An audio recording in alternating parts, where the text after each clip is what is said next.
মন্ত্রীবর, আমি প্রথম যৌবনে এই সিংহাসন অধিকার করিয়াছি, তাই তো প্রজাদের মধ্যে ঘোষণা করে দিন, এইভাবে নতুন বৎসরের ভাবে কর আদায় করা হবে। আর 3 বৎসরের বাকি কর 3 দিবসের মধ্যে পরিশোধ করতে হবে। দিতে অবসমর্থন হবে তাকে 500 টাকা জরিমানা, অনাদায়ে 6 মাসের কারাদণ্ড ভোগ করতে হবে। এই হচ্ছে রাজা প্রেম কুমারের আদেশ। কুমার, প্রজাদের কিছু সময় না দিলে প্রজারা কর দিতে সক্ষম হল না। হ্যাঁ হ্যাঁ, শিকার হতেই হবে। এ হচ্ছে রাজার আদেশ। আজ আমি প্রজাদের মধ্যে ঘোষণা করে দিচ্ছি, আগামী 7 দিনের মধ্যে রাজকর না দিতে পারলে তাকে অনাদের কারাগারে ভোগ করতে হবে। এই কে আছিস? সেনাপতিকে পাঠিয়ে দে।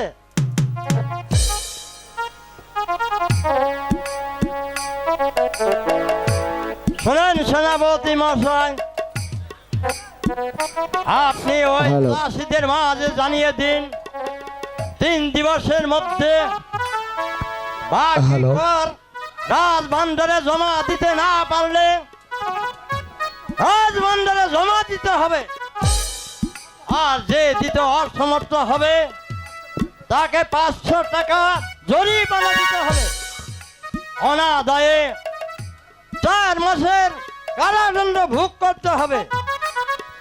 মন্ত্রী মহাশয়, এমন কঠোর আদেশ আমি ওই প্রজাদের মধ্যে ঘোষণা করতে পারবো না। আপনি আমাকে ক্ষমা করুন।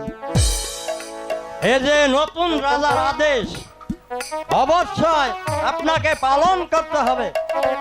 বেশ, তাহলে আমি যাচ্ছি ওই প্রজাদের মাঝে। আমি ওই প্রজাদের মাঝে এই রাজার আদেশ আমি জানিয়ে দিব। আসি হুজুর সাহেব। হে ঠাকুর, এই নব যুবককে নিয়ে আমি যে কি করব তা আমি নিজেও জানি না। হে ঠাকুর, তুমি আমাকে পথ দেখিয়ে দাও। ঠাকুর, আমাকে পথ দেখিয়ে দাও।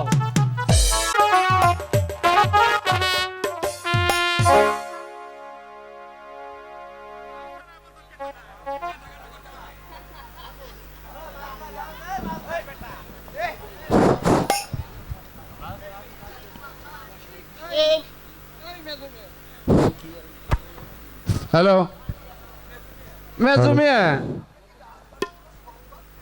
আপনি কি কোনো রাজবাড়ির সংবাদ পেয়েছেন? আমি তো কখনো শুনি নাই। শুনেননি? তাহলে শুনুন, আমাদের প্রেম কুমার হয়েছে রাজার ছেলে, হবে রাজকন্যা বিবাহ। এই তা না করে এই বাড়ির চাকর আছে না রামানন্দ, এই তারই মেয়ে আলো আছে না, এই আলোমতিকে বিয়ে করেছে। এ কি বলছো ছোট মিয়া? এ বেটা একটা ছুটলু, একবারে ফার্স্ট ক্লাস পাস করছে। এখন কি করা যায়? এই আপনি একটু ভেবে বলুন তো। শুনো ছোট মিয়া, তাহলে একটা কাজ করা যায়। সে যদি পুনরায় আবার কোন রাজকন্যাকে বিবাহ করে, তাহলে তাকে আমরা রাজা বলে স্বীকার করব এবং কি রাষ্ট্র দেব এবং কি এই রাজ্য ছাড়ব। আর যদি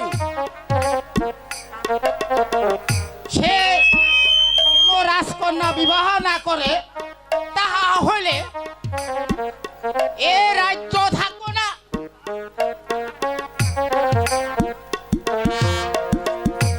আরে রাজ করো দিব না, এবং কি রাজা বলে স্বীকার করব না। এই ঠিক বলেছেন মেজো ভাই। এই বেটা একবার থার্ড ক্লাস কাজ করছে। এই ছোট মেয়ে মেজু মিয়া, তোমরা কি কানাকানি করছো? আসুন সেনাপতি সাহেব। না, আমি বসতে আসিনি, আমি এসেছি ওই রাজাদের জানিয়ে দিতে আপনার 3 দিবসের মধ্যে রাজকর ওই রাজভাণ্ডারে জমাতে হবে, আর যে দিতে অসমর্থ হবে তাকে অনাদে 500 টাকা জরিমানা, অনাদে 6 মাসের কারাদণ্ড ভোগ করতে হবে। এই যে রাজা প্রেম কুমারের আদেশ।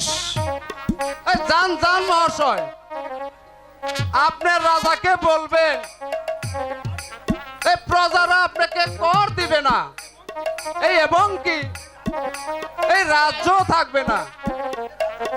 এই তাকে আমরা রাজা বলেও স্বীকার করব না। কি বললে? রাজা বলে স্বীকার করবে না? আমি সেনাপতি হয়ে তাকে রাজা বলে স্বীকার করি, আর তোমরা ছোট লোক চাষা হয়ে তাকে রাজা বলে স্বীকার করবে না? আমরা ঠিকই বলেছি। আরে শুনুন সেনাপতি সাহেব, এই শুনে যান আমাদের কথা। আপনার রাজকুমার যদি এই দ্বিতীয় কোনো রাজকন্যাকে বিবাহ করতে পারে, এই তাহলে এই রাজ্য থাকবো এবং এই রাজ করো দিব, এই রাজা বলো আমরা স্বীকার করব। বেশ, তাহলে আমি তাই গিয়ে বলবো। এখন আসি ছোট লোকের বাচ্চা। এই যান যান, এই যা পারেন তা করেন গা, যান। না তুমি আইসা পড়েন, আমরা তাই করুক গা।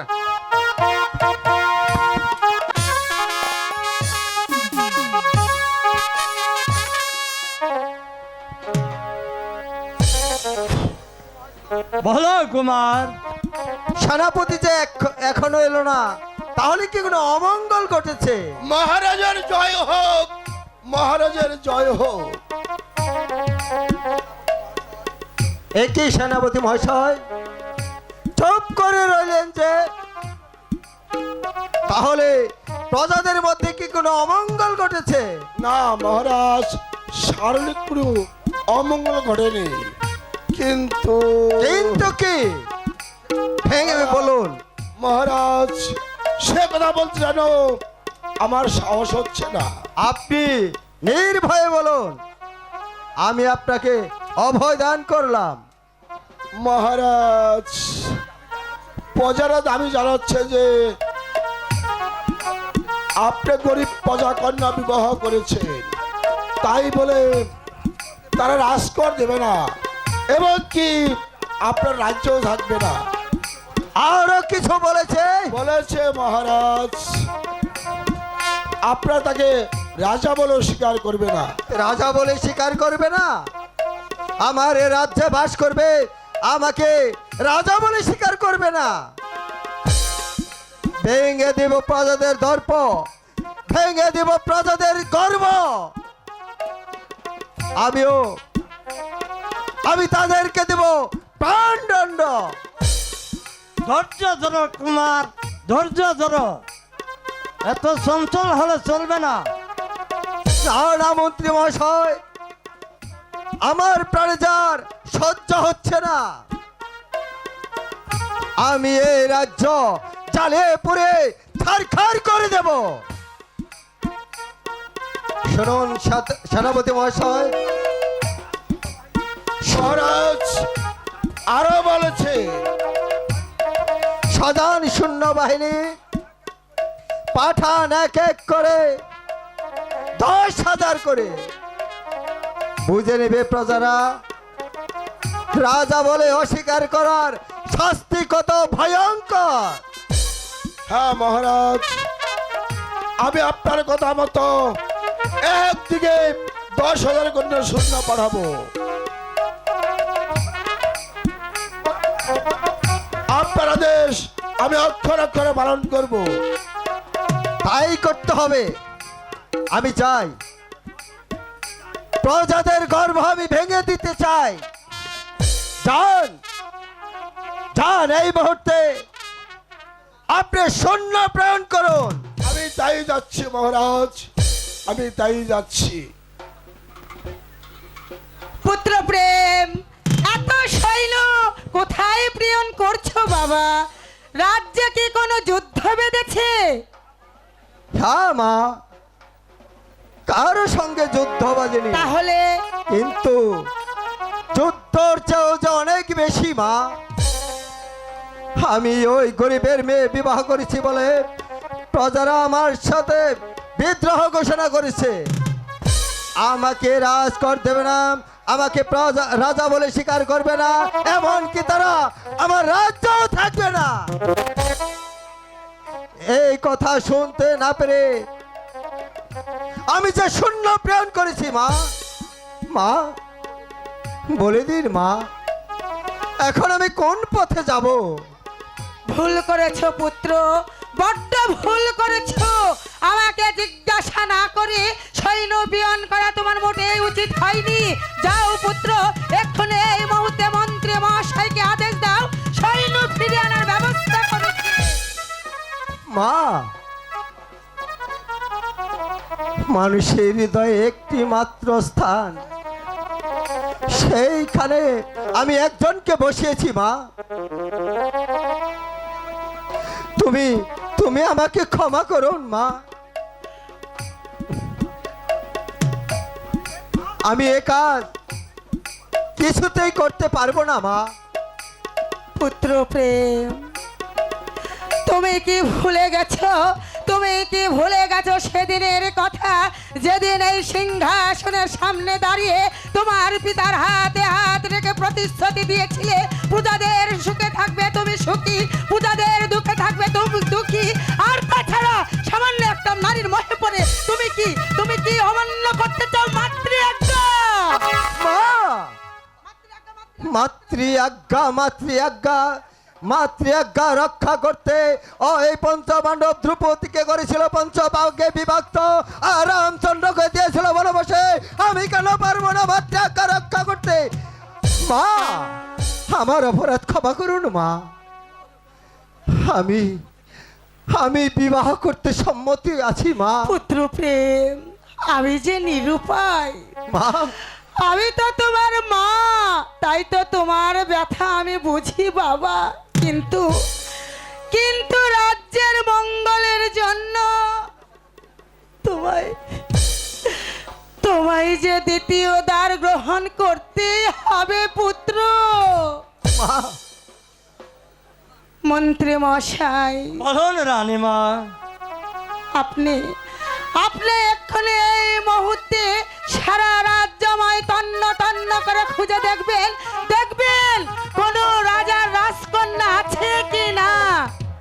রানীমা,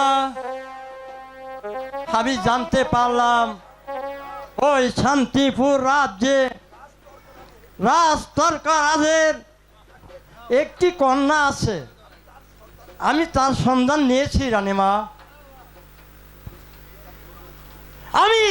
আমি তার সন্ধান নিচ্ছি রানীমা। চলো পুত্র, তোমার বড্ড ক্ষুধা পেয়েছে।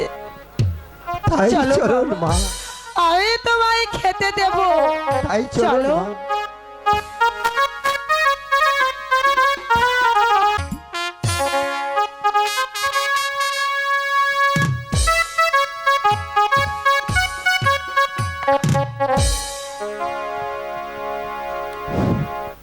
মন্ত্রী মহাশয়,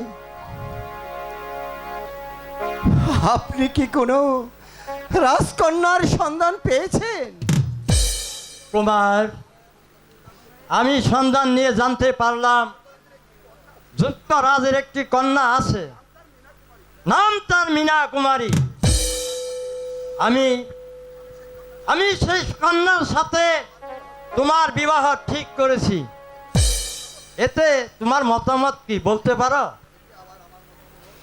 এতে আমার আবার মতামত, আপনাদের যে মত আমারও সেই মত।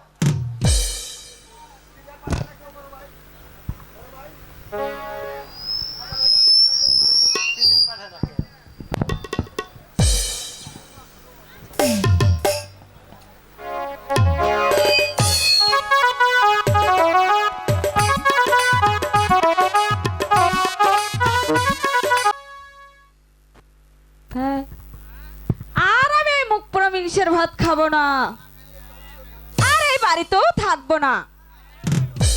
আজ আসুক, ওর সঙ্গে আমি কোনো কথাই বলবো না। আমি চলে যাব আমার বাবার বাড়িতে।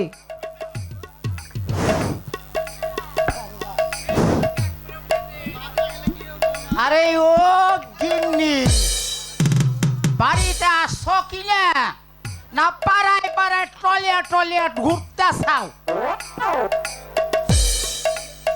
আরে ও গিন্নি গেলে কোথায়? না,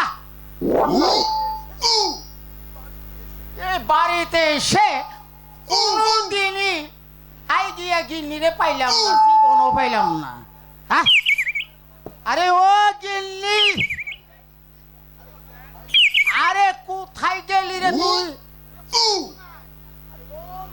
আরে ও গিন্নি, বলি সারের মতো চেঁচিয়ে গোটা বাড়ি মাথায় তুলছো কি কারণে? কি হয়েছে? আইসি। নাকি শুনতে পাচ্ছি না আমি?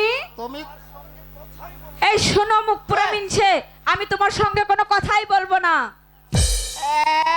না কইলে আবার কি হইব? তাতে আমার কি যায় আসলো? কথা বলবেন বলবো না। না? আমার বুঝি রাগ নাই? তাতে কি হয়েছে? আমি কি তোমাকে দেখে ভয় পাই নাকি? আরে বলি, শুনতে পাচ্ছি, বলো। আরে কোথায় গিয়েছিলে? ঠাকুর পাড়াতে গিয়েছিলাম। কাকুর পাড়া কি? আরে ঠাকুর কোন শালায় রে? এই সুন্দরী বউ দেখলে আরে চোখ টাপুর টুপুর বক বক করে পড়ান, তাইলে? তা আমি কিভাবে জানবো? কালিদাস শর্মা কি বাড়ি আছো? কালিদাস শর্মা, কি হয়েছে? যাও কি, সে কি? দেখি কেরাইছে। তুমি যাও, আমার কি ঠেকা পড়ছে? আরে, পালাও, পালাও, পালাও। কেন, কি হয়েছে?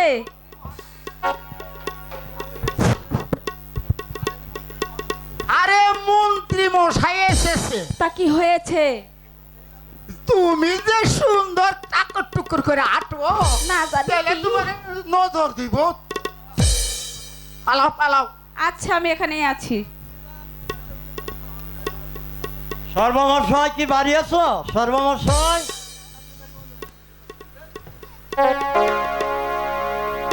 নমস্কার নমস্কার। নমস্কার। আসুন, ভিতরে আসুন। তা এখানে এসেছেন কি মনে করে? আমি এসেছি প্রেম কুমারের বিবাহের জন্য। তা মশাই আগে বলুন নাই কেন? আমি মনে করছিলাম কি আমার স্ত্রীকে নিয়ে টানা হেসরা করবেন। শোনো শর্মা, শান্তিপুর রাজ্যে তর্ক রাজের নাকি একটি মেয়ে আছে। যদি আমাদের প্রেম কুমার সহিত তর্ক রাজের মেয়ে বিবাহ দিতে রাজি থাকে, তাহলে বহু টাকা পুরস্কার পাবে। পারবে তো শর্মা? এই পারবো না মানে, তাই না? 100 বার পারবো, 1000 বার পারবো। আমার দাদা ওই গটকালি করছে, আমার বাবাও করছে, আমিও করি। আমার বাড়ি আলি করো নামতো না। এই কাজ আমি আলবত সোজা বেহা তেরা করে দেবো। ঠিক আছে, কাজটি যত তাড়াতাড়ি সমাধান করতে পারবে ততই মঙ্গল হবে। এখন আমি আসি। নমস্কার। আরে ও গিন্নি, আরে গেলি কোথায়? আরে ও গিন্নি, মন্ত্রী কোনে গেল? এই অমকে চাও, আমি ডরাই তোমার দেখে। কি হয়েছে বলো, আমি কি ঠসা যে শুনতে পাচ্ছি না?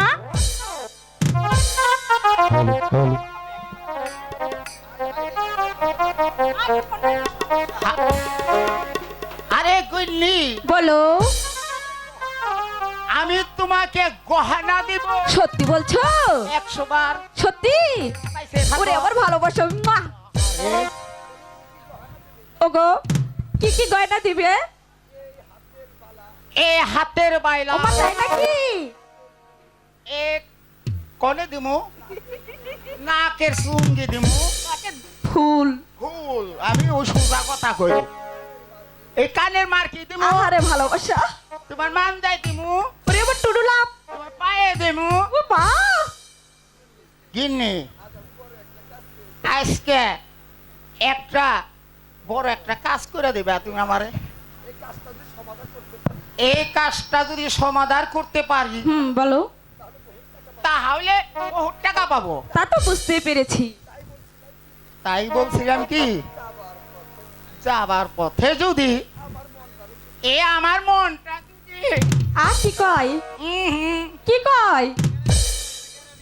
এটা প্রেম বিনোদন বুঝতে করি। পেরেছি। হ্যাঁ।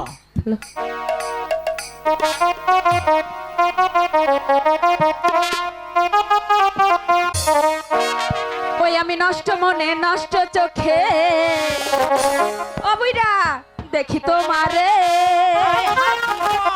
মন আমার কি চাই বুঝাই কেমরে। ওই আমি নষ্ট মনে নষ্ট চোখে দেখি তোমারে, মন আমার কি চাই বুঝাই কেমরে।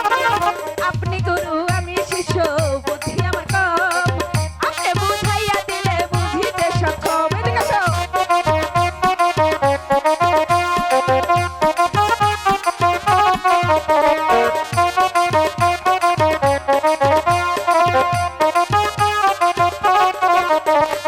এইটা নাকি কঠিন দাগ ধরলে ছাড়ে না, যার দিকে হইছি রোগী সে তো বোঝে না।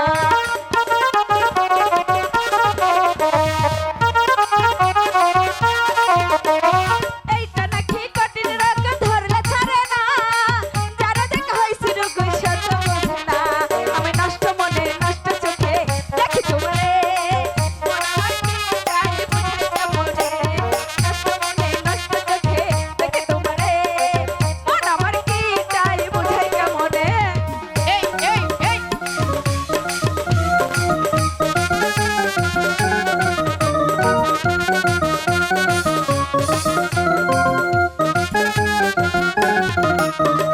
বুঝার যদি ইচ্ছা থাকলে বুঝিয়ে নিতাম, গুরু হয়ে রোগী চিকিৎসা করিতাম।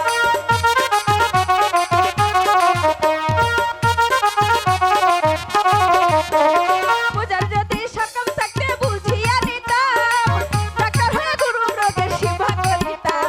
আমি নষ্ট মনে নষ্ট চোখে দেখি তোমারে, মন আমার কি চাই বুঝাই কেমনে। আমি নষ্ট মনে নষ্ট চোখে দেখি তোমারে, মন আমার কি চাই বুঝাই কেমন। ও বিরা, অনেক হয়েছে, চলো আউগা এবার আমি তোমার সাজিয়ে গুজিয়ে দেই। চলো লও যাই বাসায় যে একটু কাঁচাম কত কত করে।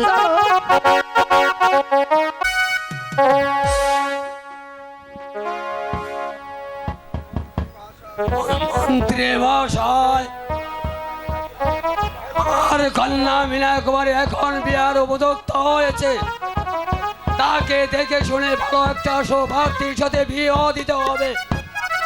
তাতে আপনার কি অভিমত? আপনি যখন সম্মত আছেন, তাহলে আমার অমত থাকার কিছু কারণ নেই। আমি শুনেছি ওই বিজয়নগরের রাজার নাকি একটি পুত্র আছে। আছে বলে শুনেছি, আবার বিবাহ করেছে বলে শুনেছি। প্রণাম মহারাজ, প্রণাম কে প্রণাম। কে তুমি? কোথায় তোমার বাড়ি? কে হতো তোমার আগমন? কি চাও তুমি এখানে? মহারাজ, আমাকে তো চিনতে পারেন নাই। আমি হচ্ছি এই শর্মা ঘটক। আমি শুনতে পেরেছি আপনার নাকি একটা কন্যা আছে, তার বিবাহর সম্বন্ধ নিয়ে আমি এখানে এসেছি। ছেলেটি কে? ছেলেটি হলো বিজয়নগরের অধিপতি রাজা বিজয় সেনের এই একমাত্র পুত্র যুবরাজ প্রেম কুমার। মন্ত্রী মহাশয়, আপনি না বলেছিলেন তোমার বিবাহ করেছে? ঘটক মশাই, তোমার বিবাহ করেছে এই কথা আমি শুনেছি। এই কথা সত্য না মিথ্যা? মহারাজ, এই বিবাহ করছে সত্য। এখন যাকে বিবাহ করবে সে হবে রাজ্যের রানী, আর আগে যাহাকে বিবাহ করেছে সে হবে আপনার মেয়ের পদসেবা। তা হইলে হতে পারে, কিন্তু আমি আমার মেয়ের কাছে মাত্রা জেনে রেখি আই কে আছে আমার একমাত্র কন্যা এই মীনা কুমারীকে রাজ দরবারে পাঠিয়ে দে।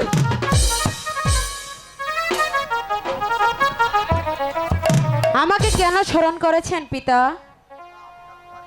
শোনো মা মীনা কুমারী, আমি তোমাকে একটি কথা বলবো, আমার কথা তুমি রাখবে মা। পিতা, আপনার কথা কোনোদিন আমি অবাধ্য হইনি, আশা করি আজও হব না। শোনো মা, ওই বিজয়নগরের রাজা ওই বিজয় সেনের পুত্রের সহিত তোমার বিবাহর সম্বন্ধ নিয়ে এসেছে। ইহাতে আমার কি বলার আছে পিতা? আপনারা যা ভালো মনে করেন আপনারা তাই করুন। কিন্তু সে যে অপূর্বে একটা বিবাহ করেছে,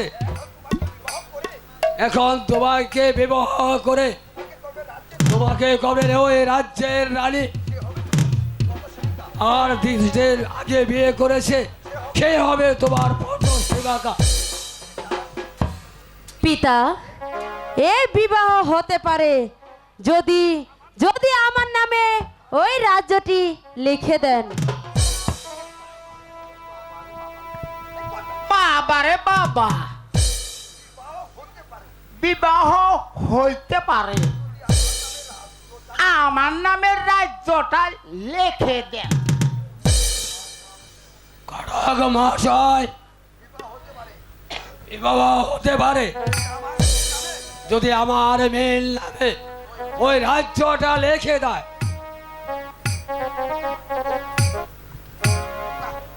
ও না,